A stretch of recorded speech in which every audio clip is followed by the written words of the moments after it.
क्या लोकसभा चुनाव के बीच पश्चिम बंगाल के मुख्यमंत्री और उनके भतीजे अभिषेक बनर्जी के बीच पावर सेंटर बनने का संघर्ष तेज हो गया है, जिस वजह से दोनों के रिश्ते बिगड़ने लगे हैं।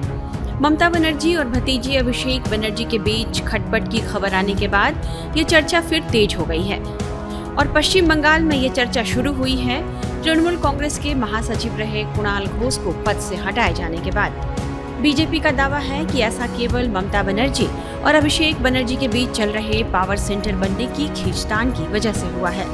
हालांकि टीएमसी की तरफ से इस पर आधिकारिक तौर पर कुछ भी नहीं कहा गया है, लेकिन कुणाल घोष को अचानक महासचिव पद से हटाए जाने को लेकर सवाल खड़े हो रहे हैं। कुणाल घोष ने बीजेपी के एक लोकसभा उम्मीदवार तापस रॉय के साथ मंच साझा किया था और भरे मंच से बीजेपी प्रत्याशी की तारीफ की थी, जिसके कुछ घंटे बाद ही उन्हें पद से हटा दिया गया। इससे पहले उन्हें पार्टी के प्रवक्ता पद से भी हटाया जा चुका है। कोई ऑफिशियल लेटर हमारा पास नहीं आए हुए हैं अभी तक। मैंने पूरा चेक किया, अभी तक व्हाट्सएप या मेल में कोई लेटर नहीं है, लेकिन एक प्रेस रिलीज हमने देखा।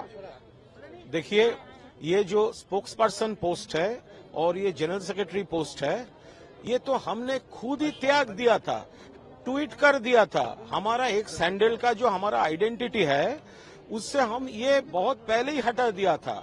तो इससे आज नई तरीके से अगर कोई बोले हमने रिमूव कर दिया, ये तो ठीक नहीं हो सकता। मैंने तो पहले ही ये त्याग दिया था। दादा, जिस तरह से आपने क्विज मास्टर के बारे में कहा है कि क्विज मास्टर है, कुछ लोग हैं जो कि पीछे से ये चीज कर रहे हैं, आपने आज तापस राय के साथ स्टेज भी शेयर किया था। दादा, देखिए दैट वाज कम्प्लीटली, वो एक नॉन पॉलिटिकल, एक क्लब का ब्लड डोनेशन का प्रोग्राम था।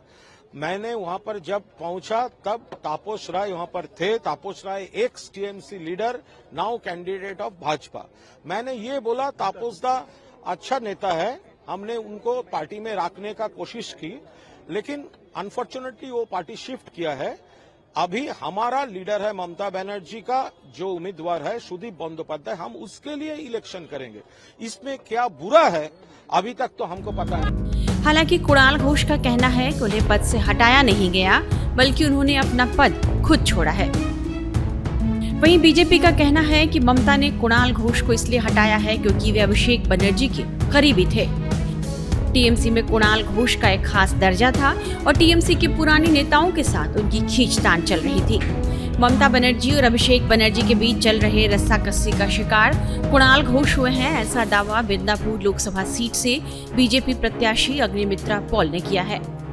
देखिए, कुणाल घोष एक 3.5 बरस जो कॉन्विक्ट थे, अभी भी उनका केस चल रहा है और उनका ऐसा ही क्रेडिबिलिटी कि जितना दिन वो कॉन्विक्ट थे, प्रिजन वैन में उठने का टाइम में वो चिल्ला कर बोलते थे ममता बनर्जी शारदा का सबसे बड़ा बेनिफिशियरी है।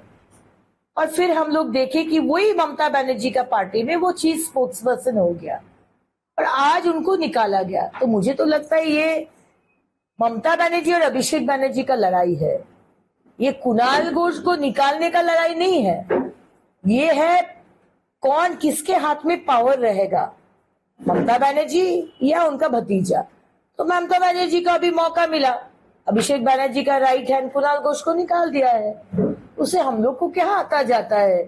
एक पाड़ा का हाइड्रेन भी नहीं बोलेंगे, पाड़ा का जो छोटा नाली है ना, वो है टीएमसी पार्टी और हम लोग हैं भाजपा महासागर। तो महासागर माने गांव का छोटा सा जो नाला है, उसमें क्या हो रहा है नहीं हो रहा है, इसका हम लोग का कोई मतलब नहीं। ऐसा पहली बार नहीं है जब ममता बनर्जी और अभिषेक बनर्जी के बीच रिश्ते तल्ख होने की खबर आई है। इससे पहले भी कई मौके पर दोनों के रिश्तों में आ रही खटास की बात सामने आ चुकी है। अभिषेक बनर्जी पार्टी में अभी नंबर 2 की हैसियत रखते हैं। कई मीडिया रिपोर्ट्स में कहा गया है कि पुरानी पीढ़ी के नेता जहां ममता बनर्जी के साथ तालमेल से चलते हैं, वहीं अभिषेक बनर्जी नई पीढ़ी के नेताओं को ज्यादा तरजीह देते हैं। अभिषेक बनर्जी पिछले कई सालों से कई अन्य राज्यों में तृणमूल कांग्रेस के विस्तार का प्रयास कर रहे हैं और अब वह राष्ट्रीय मंच पर आकर आगे नेतृत्व भी कर रहे हैं। पिछले कुछ दिनों से वह सियासत में जिस तरह से सक्रिय हैं, वे पार्टी का नया चेहरा बन गए हैं। अभिषेक बनर्जी को टीएमसी में ममता बनर्जी का उत्तराधिकारी माना जाता है, जिसे लेकर कई बार विवाद भी हो चुका है। 2019 में तो एक के बाद एक कई टीएमसी नेताओं ने अभिषेक बनर्जी के बढ़ते कद से परेशान होकर पार्टी छोड़ दी थी। तब ममता बनर्जी ने दखल देकर पार्टी के तमाम फैसलों की कमान अपने हाथ में ले ली थी। लेकिन पिछले कुछ महीनों से अभिषेक ने जिस तरह से पूरे राज्य का दौरा किया, संगठन को मजबूत करने के लिए सक्रिय रहे हैं, उससे पार्टी के अंदर उनकी पकड़ फिर से बन गई है। शुरू में ममता बनर्जी ने ही अपने भतीजे को आगे बढ़ाया, लेकिन जब धीरे धीरे उन्हें महसूस हुआ कि वे पावर सेंटर बनने की कोशिश कर रहे हैं, तो उनके कई फैसलों को पलटने की कोशिश की गई। अभिषेक बनर्जी के बेहद करीबी माने जा रहे कुणाल घोष से महासचिव पद का लिया जाना इसकी ओर ही एक संकेत माना जा रहा है। टाइम्स नाउ नवभारत डिजिटल की रिपोर्ट।